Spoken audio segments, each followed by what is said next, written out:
স্কটল্যান্ডকে ৩-০ গোলে হারিয়ে সি গ্রুপের শীর্ষস্থান নিশ্চিত করেছে ব্রাজিল। তবে ম্যাচের সেলেসাওদের জয়ের চেয়ে বেশি আলোচনার কেন্দ্রবিন্দুতে ছিলেন তারকা ফরোয়ার্ড নেইমার জুনিয়র। প্রায় ৯৮১ দিন পর জাতীয় দলের জার্সিতে নেইমারের মাঠে ফেরা। প্রথমার্ধে বেঞ্চে বসে থাকলেও বিরতির পর ১০ নম্বর জার্সিধারী এই তারকাকে মাঠে নামান কোচ কার্লো আনচেলত্তি। আর তখন স্টেডিয়াম জুড়ে শুরু হয় উচ্ছ্বাস। নেইমারের প্রত্যাবর্তনের রাতে ব্যক্তিগত পারফরমেন্সে উজ্জ্বল ছিলেন ভিনিসিয়াস জুনিয়র। স্কটল্যান্ডের জালে ২ গোল জড়িয়ে ম্যাচ সেরার পুরস্কার জিতেছেন এই ব্রাজিলিয়ান ফরোয়ার্ড। তবে ম্যাচ শেষে ভিনি নিজের পারফরমেন্সের চেয়ে বেশি কথা বলেছেন নেইমারকে নিয়েই।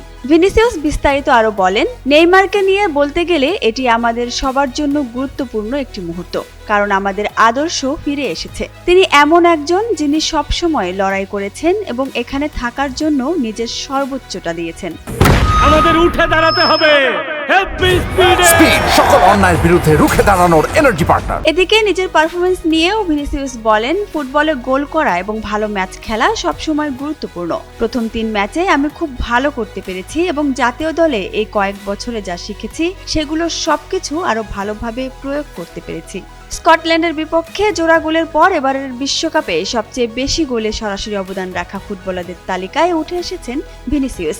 এখনো পর্যন্ত ব্রাজিলের ৫টি গোলে সরাসরি ভূমিকা রেখেছেন তিনি। এ তালিকায় তার সঙ্গে যৌথভাবে রয়েছেন আর্জেন্টিনার লিওনেল মেসি এবং জার্মানির ডেনিস উনদাফ। এছাড়া ৪ গোল নিয়ে বিশ্বকাপের সর্বোচ্চ গোলদাতাদের তালিকায় যৌথভাবে দ্বিতীয় স্থানে আছেন ভিনিসিয়াস। তার সমান গোল রয়েছে কিলিয়ান এমবাপ্পে এবং আর্লিং হাল্যান্ডের। আর ৫ গোল নিয়ে সবার উপরে রয়েছেন লিওনেল মেসি।